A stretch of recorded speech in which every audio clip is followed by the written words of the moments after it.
May 23, 1943. A grass airfield at Lechfeld in southern Germany. Mid-morning, the sky a flat Bavarian white. A stocky man in a leather flying coat climbs into the cockpit of a machine that has no propeller. His name is Adolf Galland. He is 31 years old. He is the general of the fighter arm of the Luftwaffe, the youngest general in the German armed forces, a fighter ace with more than 90 victories, a man who has flown almost everything the Reich has ever built, and he is about to fly something that should not, by every instinct he has trained into his body since boyhood, be able to fly at all. There is no engine in the nose. There are two long pods slung under the wings, and inside them, instead of pistons and cylinders and a whirling air screw, there is only a spinning drum of blades and a river of burning air. When the ground crew starts the machine, it does not cough and roar like a Messerschmitt. It whistles, it shrieks, it settles into a smooth, continuous scream that Galland has never heard from any aircraft in his life. He opens the throttles. The thing does not shudder. There is no torque trying to twist the airframe, no vibration hammering up through the stick, no lashing of a propeller clawing at the air. There is only a long, silky surge of thrust that presses him back into his seat and keeps pressing. He wrote about this moment later, in his memoirs, and the sentence he chose has followed the aircraft ever since. For the first time, he was flying by jet propulsion, no vibration, no torque, no sound of the propeller, and when people asked him afterward what it had been like, he told them it was as though angels were pushing. Hold on that image for a moment, because it matters more than it seems. The man who felt the angels pushing was German. The aircraft was German. In the late spring of 1943, Germany was ahead. Germany had already flown the world's first jet aircraft, 4 years earlier, days before the war even began. Germany was already building the first jet fighter that would ever fire its guns in anger. If this were a simple story, it would end there, with the Reich first into the future and the rest of the world trailing behind in a cloud of propeller wash. But this is not a simple story, because at the exact same time that Adolf Galland was being pushed by angels over Bavaria, across the North Sea, in a country the German High Command had studied and measured and believed it understood, the same impossible silence had already been born. It had been born years earlier. It had been born not in a great aircraft works, not in a state laboratory, not under the eye of any ministry, but in the mind of a man with no money, no factory, no rank that anyone respected, and a patent he had let expire because he could not spare £5. And when the intelligence officers of the Reich eventually pieced together what the British were flying, the men whose job it was to explain such things could not explain it. Not the machine. They understood the machine. What they could not explain was how it had come to exist at all. How a country with no jet industry, no crash program, no ministry driving the work, had arrived at the same threshold as the mighty German aircraft combines. And how the British engine, once it arrived, would go on to outlast the 1,000-year Reich by half a century, and carry the whole world into the jet age on its back. This is not a story about a fighter plane. This is a story about what a nation does with the one man who does not fit. This is the story of the fighter with no propeller, and the awkward, sickly, stubborn Englishman who dreamed it into being while everyone who mattered told him to stop. To understand why a German engineer in 1945 would struggle to explain the British jet, you have to understand what German engineering believed about itself, and why that belief was not arrogance but hard-earned fact. Germany did not stumble into the jet age. It arrived there first, deliberately, through exactly the kind of concentrated industrial effort that the Reich did better than anyone on earth. A young physicist named Hans von Ohain, born in Dessau in December of 1911, had taken a doctorate in physics and aerodynamics at the University of Göttingen, one of the great scientific institutions of the world. He was refined, university-trained, the product of the finest theoretical education Europe could offer. He had an idea for an engine that would burn fuel continuously and push an aircraft forward without a propeller, and unlike 1,000 other clever men with clever ideas, he found a patron with very deep pockets. Ernst Heinkel, one of Germany's leading aircraft manufacturers, wanted speed above all things, and he was willing to pay for it. He took von Ohain into his company and gave him men, money, and a workshop. The result flew on August 27, 1939, from Heinkel's field near Rostock. The aircraft was called the Heinkel He 178. The test pilot was Erich Varsitz, and what he did that morning had never been done by any human being in history. He flew an aircraft through the air with no propeller turning anywhere on it, carried forward entirely by a stream of hot gas thrown backward through a nozzle. It was the first true jet flight in the history of the world, and it happened in Germany, days before German tanks crossed into Poland. Varsitz described the strangeness of it afterward. He advanced the throttle and felt the thrust build oddly, unlike anything a piston engine gave. He could not raise the undercarriage on that first flight. The turbine howled behind him. But it flew, and it flew on a principle that most of the world's aeronautical establishment still regarded as a fantasy for cranks.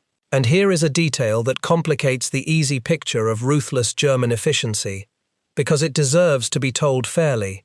Von Ohain's very first engine, coaxed into life a couple of years before that flight, had run not on ordinary fuel, but on hydrogen, a laboratory demonstrator built simply to prove the principle could work at all.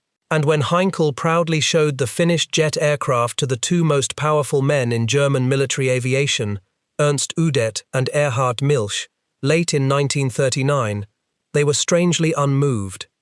The machine was too slow, its endurance too short, its purpose too unclear to men whose minds were full of the coming campaigns in Poland and the West. Even in Germany, even inside the great structure, the jet at first struggled to be taken seriously. The difference was that once Germany did commit, it could commit totally. Britain could barely commit at all, and yet somehow, by other means, the idea survived on the British side. So the German confidence was not vanity, it rested on results. And the results kept coming. The Messerschmitt Company took up the idea and built a fighter around it. A sleek machine with wings swept slightly back and two engines slung beneath them, designated the Messerschmitt Me 262. On July 18, 1942, a test pilot named Fritz Wendel took it into the air on jet power alone, from the field at Leipheim. There was a problem at first. The tail sat in the dead air behind the wing and would not lift, so Wendel solved it by tapping the brakes at the critical moment to nose the tail up into clean air, and the fighter unstuck from the runway and climbed. It was fast, in a way that made every propeller fighter in the sky look like it was standing still. This was the machine that would push Adolf Galland like an angel the following spring. Now here is the thing you must understand about how Germany worked, because it is the whole engine of this story. German research and development was hierarchical. It was specification-driven. It ran downward through enormous structures. The aircraft firms, the engine firms, the ministries, the party, and at the very top, the will of one man. Heinkel, Messerschmitt, Junkers, the Reich Air Ministry, the whole apparatus was built to take a decision made at the top and drive it downward through layers of professional competence until a finished weapon came out the bottom. And within that paradigm, German engineering was genuinely brilliant. It produced the rocket that would become the ancestor of every space launch vehicle. It produced tanks and submarines and optics and machine tools that the whole world envied. It produced, first in all the world, the jet aircraft. The system worked. It worked the way a beautifully machined gear train works, every tooth meshing with the next, power flowing smoothly from the top of the structure to the bottom. And a system like that has one great strength and one great blindness. Its strength is that once the men at the top decide a thing shall be done, the full weight of a continent's industry can be thrown behind it. Its blindness is that nothing happens unless the men at the top decide it shall. There is no side door, there is no back stair. There is no way for an idea to climb up from below if the structure above it has decided the idea is worthless. The German engine of invention had no room in it for the man who did not fit. Their model worked, right up until the moment it met a country that was built on precisely the opposite principle. 50 miles from the centre of London, in the flat farmland of Leicestershire, in a converted foundry on the edge of a small market town called Lutterworth, that opposite principle was wearing a rumpled suit and coughing over a drawing board. His name was Frank Whittle. He had no aristocratic title like von Ohain. He had no wealthy industrial patron like Heinkel. He had, at various points in this story, almost nothing at all except an idea he could not put down, and a body that was slowly breaking under the strain of carrying it. He had been born on the 1st of June 1907 in a small terraced house in Coventry, in the industrial English Midlands. His father, Moses Whittle, was a skilled machinist and mechanic, a working man who understood metal with his hands. The family moved to the town of Leamington Spa, where his father bought a small firm making valves and piston rings, and the boy Frank grew up in the machine shop, among the lathes and the drills and the smell of cutting oil, learning by touch the craft that would one day let him build an engine nobody believed in, with almost no help at all. He was small. When he first tried to join the Royal Air Force as a boy, he was rejected for being too short and too slight. A less stubborn boy would have gone home. Whittle put himself on a program of exercise and diet, added inches to his frame, reapplied, and got in. He joined as an aircraft apprentice at the Royal Air Force Base at Cranwell in 1923, one of hundreds of working-class boys learning to service engines and airframes. And out of roughly 600 apprentices, he was one of only a handful chosen to go forward to the Officer Training College as a cadet in 1926. An apprentice, the son of a Midlands mechanic, sitting among the sons of the professional classes. It was not an easy place for a boy like him. He got through it by being better than them in the air, and better than them on paper. A gifted pilot who was disciplined more than once for reckless low flying, and a natural engineer whose mind ran years ahead of the machines he was being taught to fly. In 1928, as a cadet, he had to write a thesis. He chose to write about the future of aircraft, and in it he argued something that almost no one else in aviation was thinking seriously. He argued that if you wanted to fly very fast, you had to fly very high, up in the thin air of the stratosphere where there was little resistance, and that to do that, you would need a completely new kind of engine, because a propeller becomes feeble in thin air, and a piston engine grows heavy and complicated. At the time he wrote this, the fastest fighters in the Royal Air Force could barely manage 150 miles per hour. Whittle, a cadet of 21, was calmly writing about flying at 500 miles per hour in the stratosphere. He was not describing the aircraft of his own decade. He was describing the aircraft of his grandchildren's decade, and he was right about nearly all of it. Within 2 years he had gone further. He had worked out that you did not need a propeller at all. You could build an engine that sucked in air at the front, squeezed it, sprayed fuel into it, and burned it, and threw the hot gas out the back to drive the whole aircraft forward by reaction. On January 16, 1930, at the age of 22, Frank Whittle filed a patent for the turbojet engine, patent number 347206. It is one of the most valuable single ideas any Briton produced in the 20th century. And here is where the story tells you everything about the two systems it is contrasting. When Whittle's patent was granted and published, the British Air Ministry looked at it and decided it had no official interest. Because they had no official interest, they did not put it on the secret list. So the patent was published openly, to the whole world, including to Germany, where copies of it later turned up. The British establishment was so unimpressed by the most important aeronautical idea of the age that it could not even be bothered to keep it secret. It gets worse, and the detail that follows is the single fact from this whole story that people remember, because it is almost too perfect. A patent has to be renewed. In 1935, the renewal fell due. Whittle, by then a serving officer sent by the Royal Air Force to study engineering at Cambridge, was living on an officer's modest pay with a family to support. The renewal fee was £5. He did not have £5 to spare, and when the question arose of whether the Air Ministry would pay it to protect the patent, the Air Ministry declined. And so the patent on the jet engine, the machine that would remake warfare and travel and the shape of the entire century to come, was allowed to lapse for the want of £5. Consider that sentence again, slowly. The country that would build the fighter with no propeller nearly lost the whole idea over the price of a good dinner, because the man who owned it was too poor to keep it, and the state that should have valued it could not see what it had. For a while after that, the idea simply slept. Whittle threw himself into his engineering studies at Cambridge, did brilliantly, and more or less put the jet out of his mind, because a man cannot live forever on a dream that no one will pay for. There was a stretch in the middle of the 1930s when the most important engine concept of the age existed nowhere at all except in a lapsed patent and the memory of a tired young officer who had half decided to let it go. That is how close the whole thing came to never happening. Not defeated by any rival, not disproven by any experiment, just quietly abandoned for lack of £5 and a reason to keep going.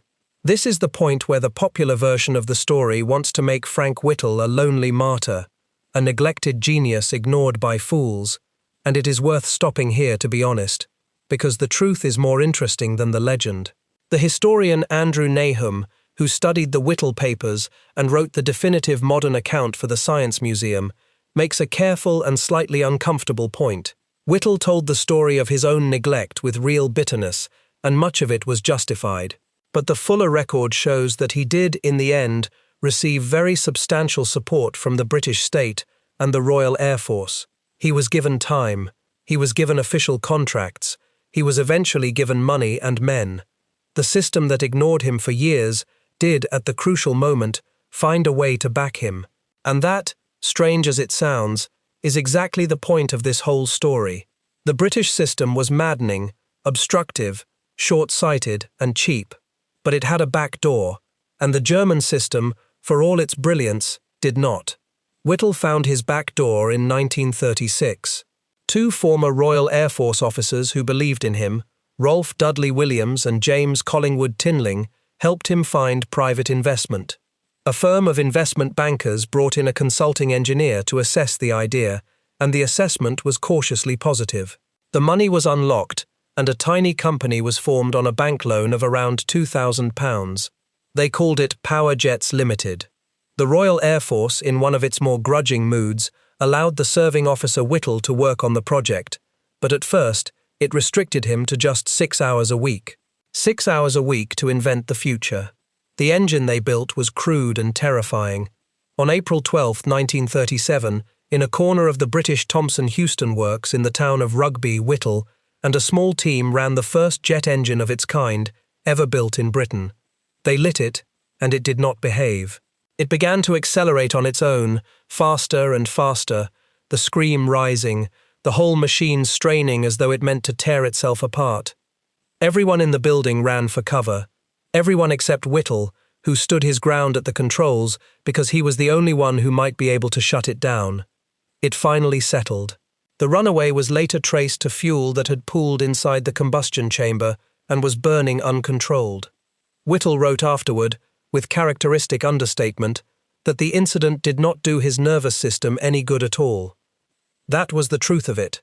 He was destroying his own health to build this thing. He worked impossible hours.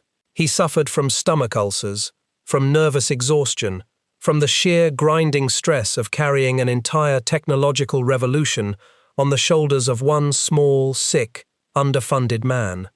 The factory would not let him run the engine above a certain speed in the open works, for fear it would explode, so the team moved to a disused foundry at Lutterworth and kept going. The team at Lutterworth was tiny, a handful of engineers and mechanics working in cramped, improvised conditions on a machine that had never existed before, inventing the tools and the tests and the very language of jet engineering as they went. When a part failed, and parts failed constantly, in ways no one had ever seen, they had to reason out from first principles why it had failed, because there was no one else anywhere in the world who had already made that mistake and could warn them. This was the amateur tradition at its most literal.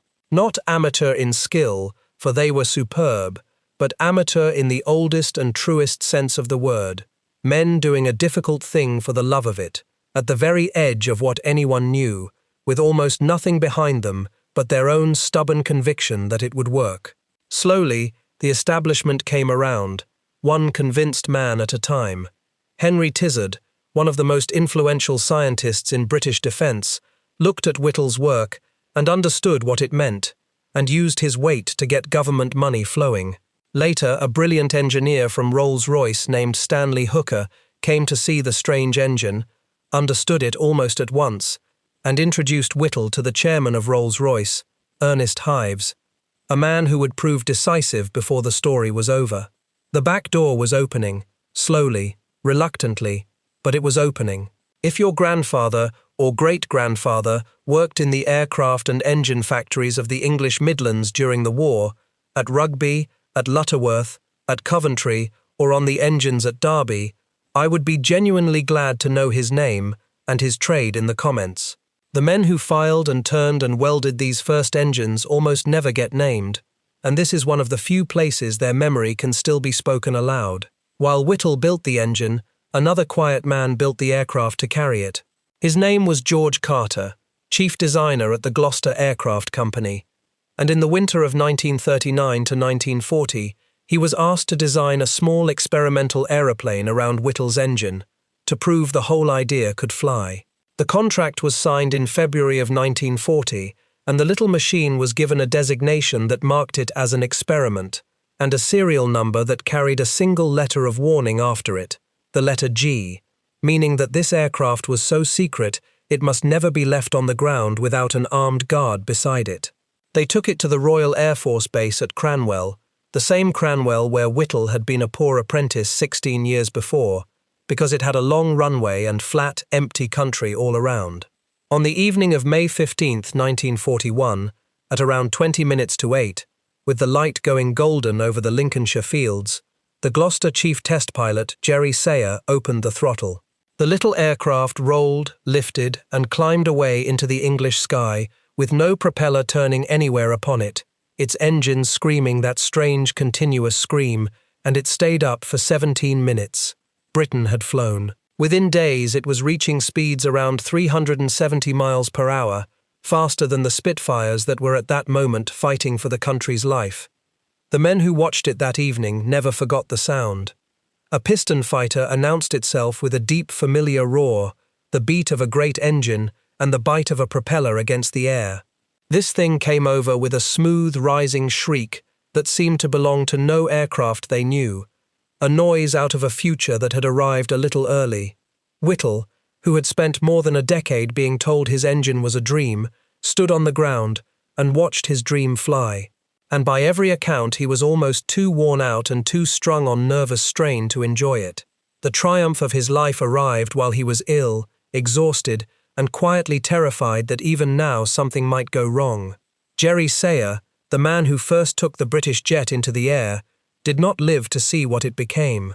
He was killed in a flying accident in October of 1942, most likely a collision, over the sea off the northeast coast of England, while testing a conventional fighter. He was one of the first names on a list that this story will keep, quietly, all the way to its end.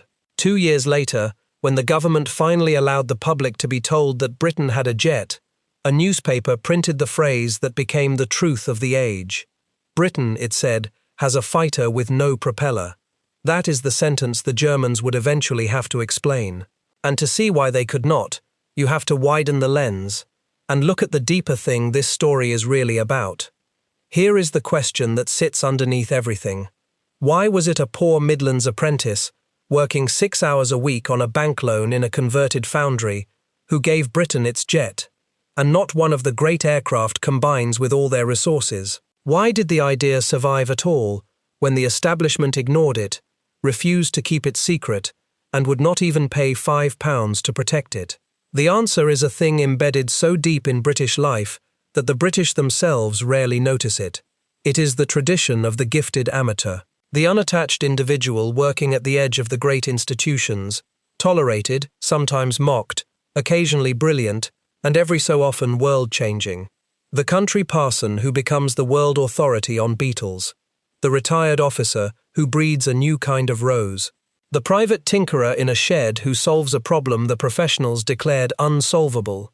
British culture, for all its snobbery and its class walls, left a strange amount of room for this figure, and it gave him a name during the war. They called him a boffin.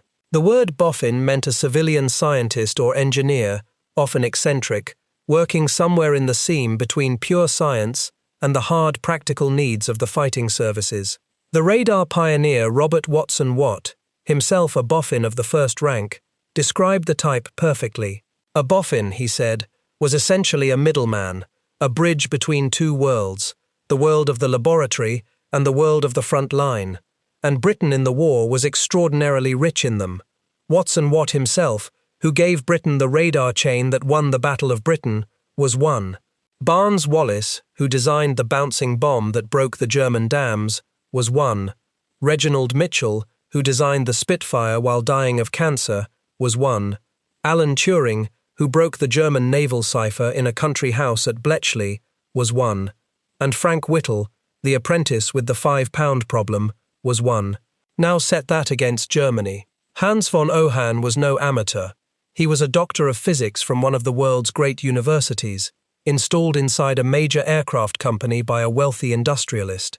His path to the jet ran straight down the middle of the German establishment, funded, credentialed, and professional.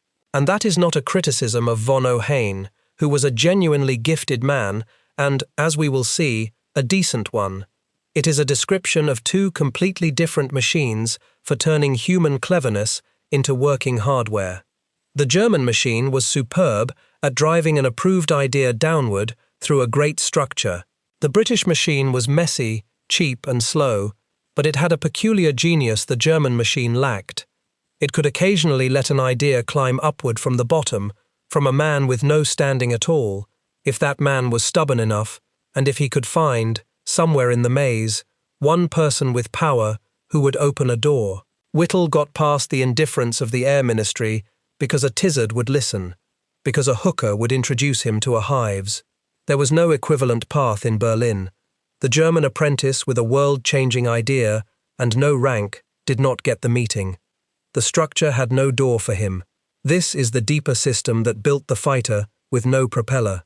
Not a matter of one nation being cleverer than the other, not a moral judgment. A structural difference, cultural and institutional, between a system that could only push ideas down from the top and a system that could, sometimes, against its own worst instincts, let them rise from the bottom. But this story has a twist that the simpler ones do not, and honesty demands that we face it directly. Because in the race to be first, Britain lost. Germany got there first, with the Heinkel jet in 1939. Germany got the first jet fighter into squadron service in 1944, months before the British machine did anything comparable. If the whole argument were simply that the British amateur beats the German professional, that argument would be embarrassed by the plain facts of the calendar. So we have to ask the harder question. Not who was first, but who lasted. And to answer that, we have to follow both machines into the war itself. The British fighter that finally emerged from Whittle's engine was built, again, by George Carter at Gloster, and because no single early jet engine gave enough thrust, he hung two of them under the wings of a sturdy twin-engined fighter. They called it the Meteor. It first flew in the spring of 1943, and after a long, difficult development, it was ready for war in the summer of 1944. The first squadron in the world to fly it operationally was 616 Squadron of the Royal Air Force. The first Meteors reached the squadron in July of 1944, and the squadron soon moved to the Royal Air Force Base at Manston, in Kent, in the southeastern corner of England, right in the firing line. Because in the summer of 1944, southeastern England was under a new and terrible bombardment. Not from bombers this time, but from machines. On June 13, 1944, a week after the Allied landings in Normandy, the first of Germany's flying bombs came down on England. The Germans called it a vengeance weapon. The British, with the grim humour of people being bombed, called it the doodlebug, or the buzz bomb, for the ugly rattling drone of its engine. Officially it was the V-1. It was a small, pilotless aircraft with a warhead in its nose and a simple pulse jet on its back, launched across the Channel toward London, flying straight and level until its engine cut out and it fell. When the engine noise stopped, people on the ground below had a few seconds of silence to find cover before the explosion came. The scale of it was crushing. Over the whole campaign, Something on the order of 10,500 of these flying bombs were launched at England. More than 2,400 of them reached the London area. In the London region alone, they killed 6,184 people and seriously injured close to 18,000 more, most of them civilians, in their homes, on their streets, waiting for the silence and then the blast. This was the enemy that 616 Squadron and its brand new jets were thrown against. And here, the fighter with no propeller found its first real work. The Meteor was fast enough to catch the flying bombs, which was not easy because the Doodlebug flew low and quick, and the older piston fighters had to dive and strain to reach it. The jet could run it down in level flight. On July 27, 1944, 616 Squadron flew its first operational patrols against the flying bombs. Someone wrote 2 words in the squadron record book that day: "History is made." On that first attempt, the guns of the leading Meteor jammed, and the flying bomb droned on untouched, which tells you something true about new technology in war. It rarely works the first time, but it worked soon after. On August 4, 1944, a young officer named Dixie Dean was chasing a flying bomb over Kent in his Meteor when all 4 of his cannon jammed. He had the speed, he had the position, and he had no working guns. So he did something that took extraordinary nerve. He flew up alongside the flying bomb, edged his wingtip underneath its stubby little wing, and then rolled his aircraft sharply. The rush of air off his wingtip flipped the bomb over, toppled the delicate gyroscope that kept it flying straight, and sent it spinning down out of control to explode harmlessly in open country south of the town of Tonbridge. It was the first flying bomb ever brought down by a jet, and it was brought down without firing a shot, by a pilot using the wind off his own wing. Minutes later, another pilot of the same squadron, an officer named Roger, shot a second one down with his cannon in the more conventional way. Chasing a flying bomb was its own strange and dangerous art, and the men who did it learned it the hard way. The Doodlebug flew fast and low and dead straight, and it never took evasive action, but that steadiness was a trap of its own. A fighter closing from behind had to open fire at exactly the right distance. Too far, and the cannon shells fell away short. Too close, and the pilot flew straight into the fireball when the warhead let go, a full ton of high explosive detonating a few hundred feet in front of his face.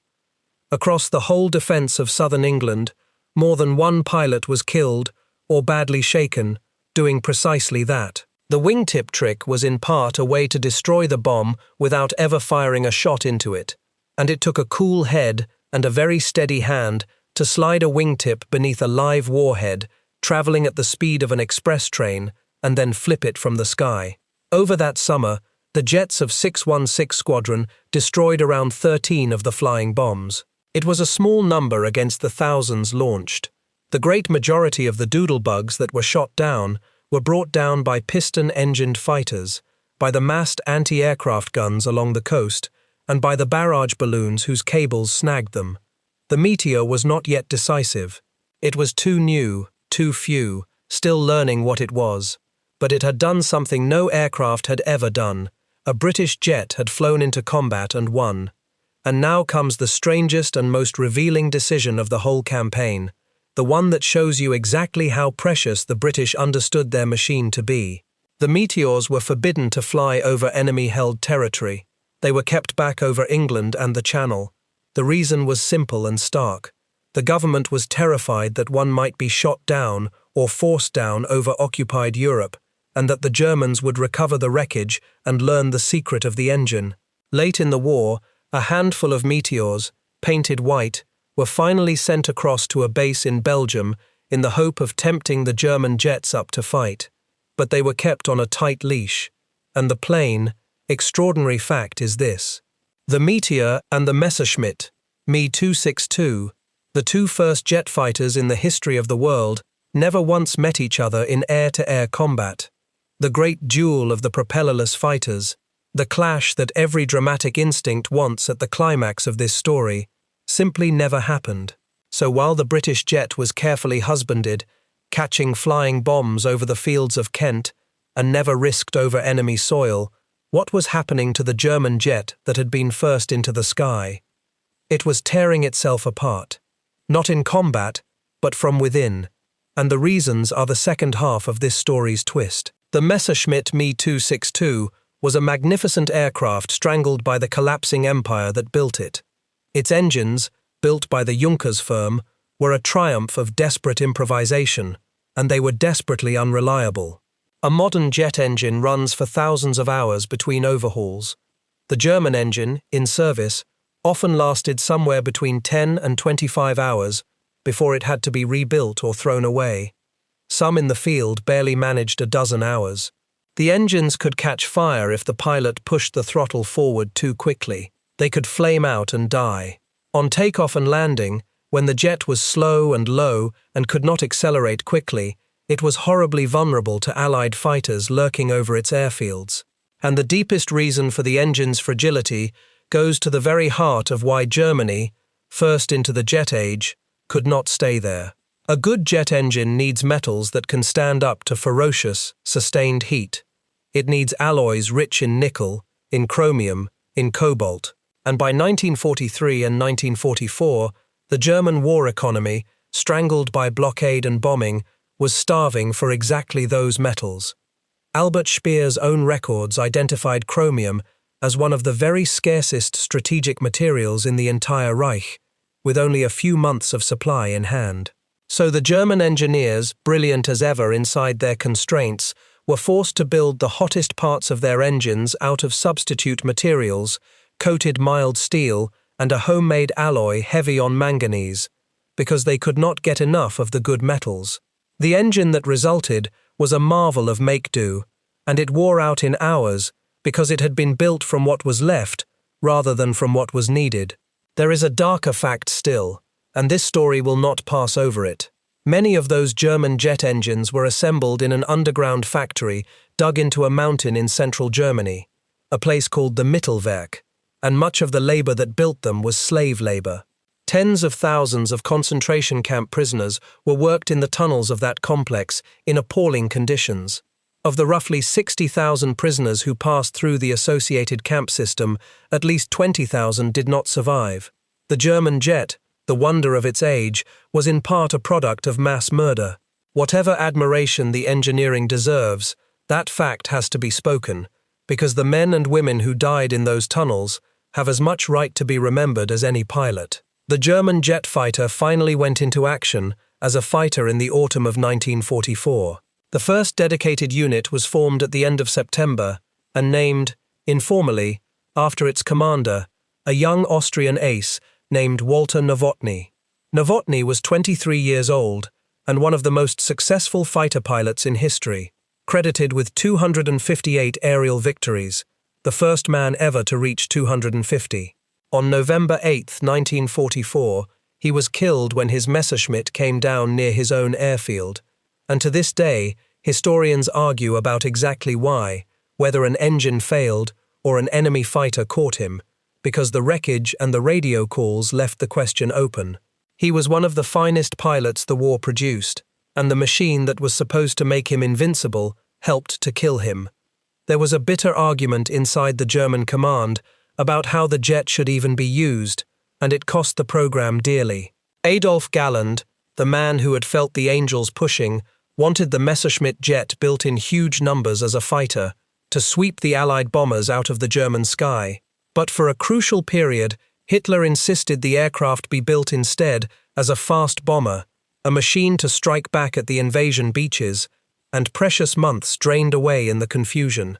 Historians still debate how much that delay really mattered, and the honest answer is that it mattered less than the legend claims, because the unreliable engines and the vanishing supplies of fuel and heat-resistant metal would have crippled the jet no matter what anyone chose to call it.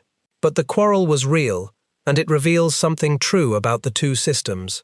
In a structure where everything flowed downward from the will of one man at the top, the confusion of that one man at the top could cost an entire weapon its moment in history. That was the German jet in the end. Around 1,430 of the fighters were built, an enormous industrial achievement in a country being bombed around the clock.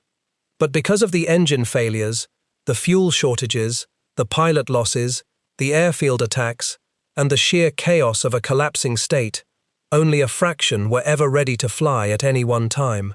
Galland himself said it bitterly after the war.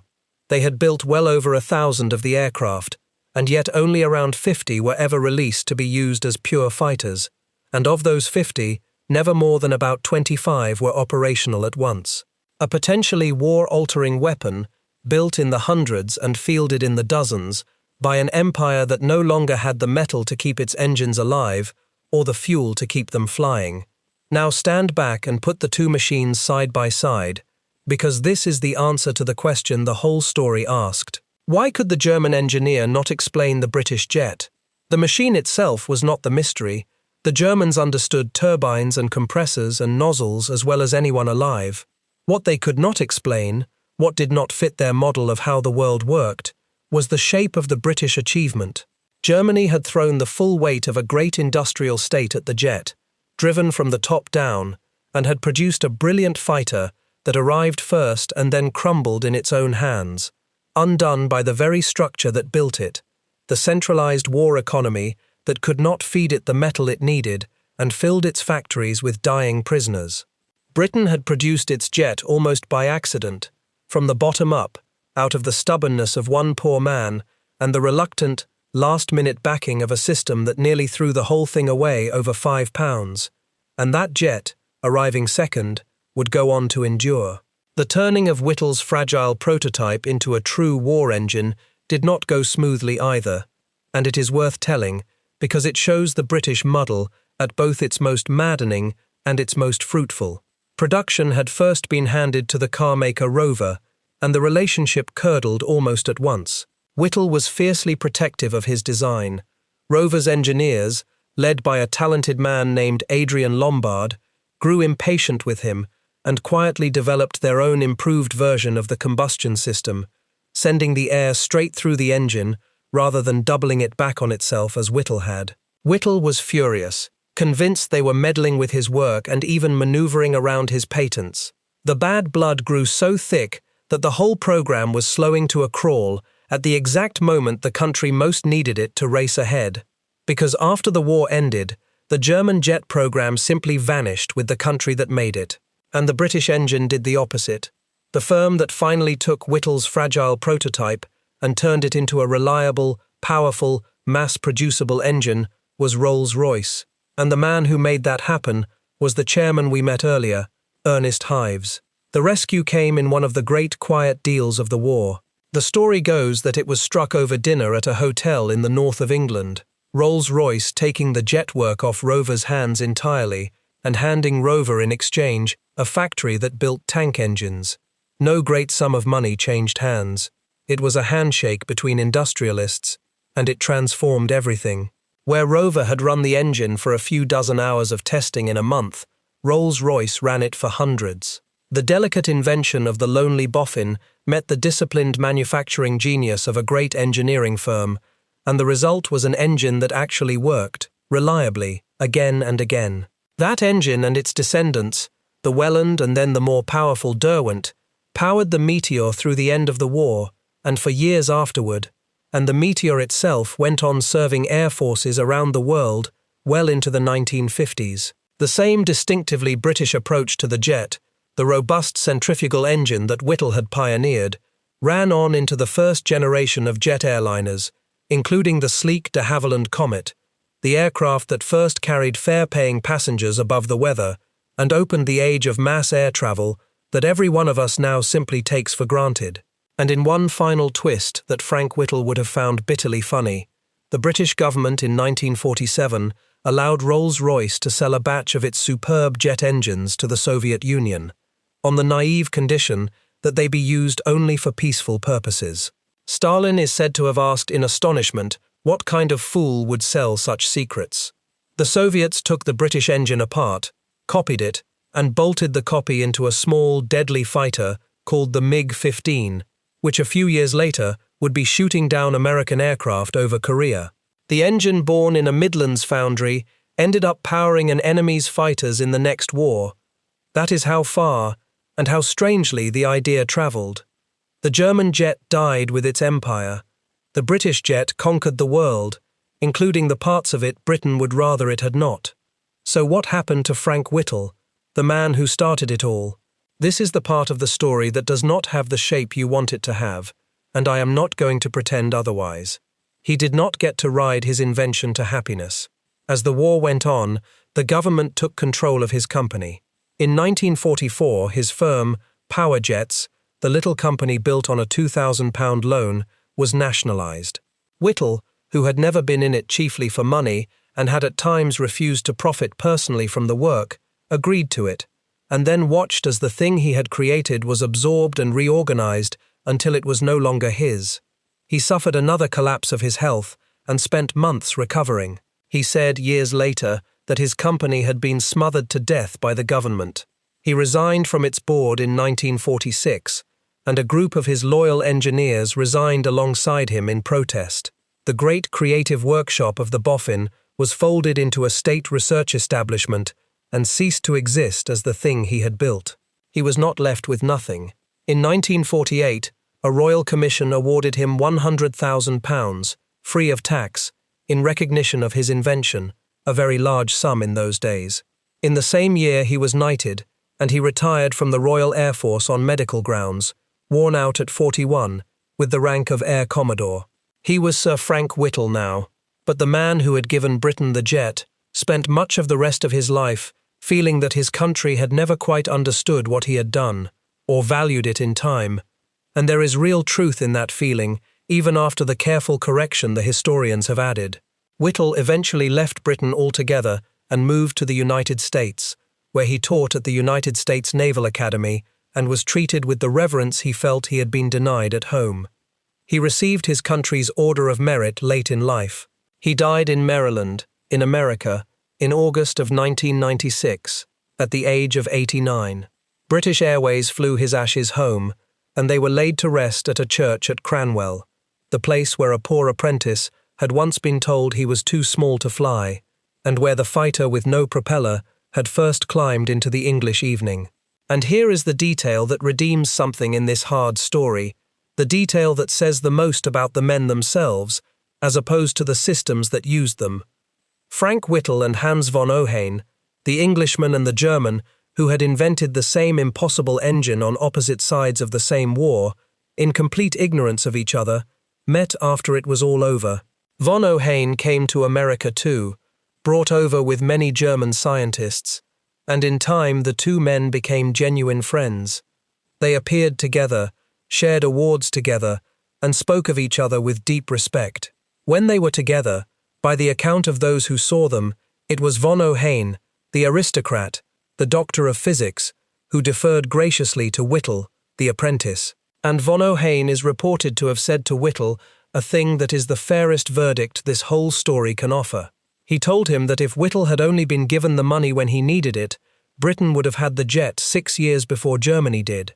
6 years. The man who beat Whittle into the sky believed that Whittle should have beaten him, and would have, if only his own country had backed him a little sooner and a little braver. That is the whole argument of this story, spoken by the one person with the standing to make it, the rival who got there first. Let me be careful and honest now, at the end, about what is solid in this story and what is not, because you deserve the truth and not a legend. It is solid that Germany flew the first jet and fielded the first jet fighter.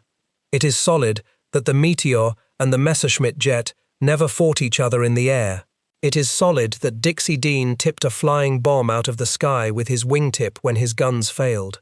The exact tally of flying bombs the jets destroyed is given a little differently in different records, around 13, and I have given you the figure most commonly found rather than pretend to a precision the sources do not have. The popular idea that Hitler alone crippled the German jet by insisting for a time that it be built as a bomber is real but overstated, and serious historians argue that the unreliable engines and the material shortages would have limited it no matter what orders came from above. And the picture of Whittle as a genius abandoned by an ungrateful nation is true in its emotional core, and yet, as the record shows, not the whole truth. Because in the end, the reluctant British system did find the door, and let him through. I would rather give you a story with honest edges than a smooth one that falls apart the moment you look closely. What is not in doubt is the human cost, and it should have the last serious word before we close. Jerry Sayer, who first flew the British jet, died testing aircraft in 1942.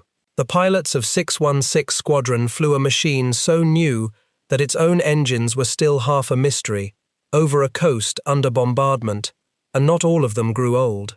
The prisoners in the tunnels of the Mittelwerk died in their thousands so that the other jet could be built, and the 6,000 and more civilians of London, in their houses and their streets, listened through that last terrible summer for the buzz bomb's engine to cut out, and for too many of them, the silence that followed was the last thing they ever heard. The jet age was not born clean. It was born in a war, and it was paid for, as everything in that war was paid for, most heavily by people who never chose it. The fighter with no propeller was the beginning of the world we live in now. Every airliner that has ever carried you above the clouds is the grandchild of a screaming little engine that ran away in a factory in Rugby and sent everyone but one stubborn man running for cover. The Germans got there first and could not hold it. The British got there second, out of a converted foundry and a lapsed patent and a £5 fee that nobody would pay, and they are still there. If that contrast tells us anything, it is not that one people was cleverer than another. It is that a country which leaves a little room, even grudgingly, even cheaply, even at the very last minute, for the awkward individual who does not fit its structures, is a country that now and then gets handed the future by someone it very nearly ignored. Frank Whittle nearly gave up more than once. His country nearly let him. And yet the next time you hear a jet climb out over a city at dusk, that long, clean, tearing sound with no propeller in it anywhere, you are hearing the argument settled. You are hearing what a poor apprentice from Coventry built when a great empire's engineers, with all their genius and all their metal and all their power, were building something that could not last. If you found your way to the end of this, you already understand why these stories matter, and a single tap on the like button keeps this one in front of a few more people who might otherwise never learn the name Frank Whittle. Tell me in the comments what you think really decided it, the man or the machine, the amateur or the institution, because I read them, and the best of this history lives down there in the conversation. And subscribe if you want the next one, because there are more of these than you would believe, more forgotten inventors, more machines that should not have flown, more quiet Britons who changed the century from a shed and were very nearly forgotten for it. Their names are how the memory survives, and as long as we keep saying them, it does.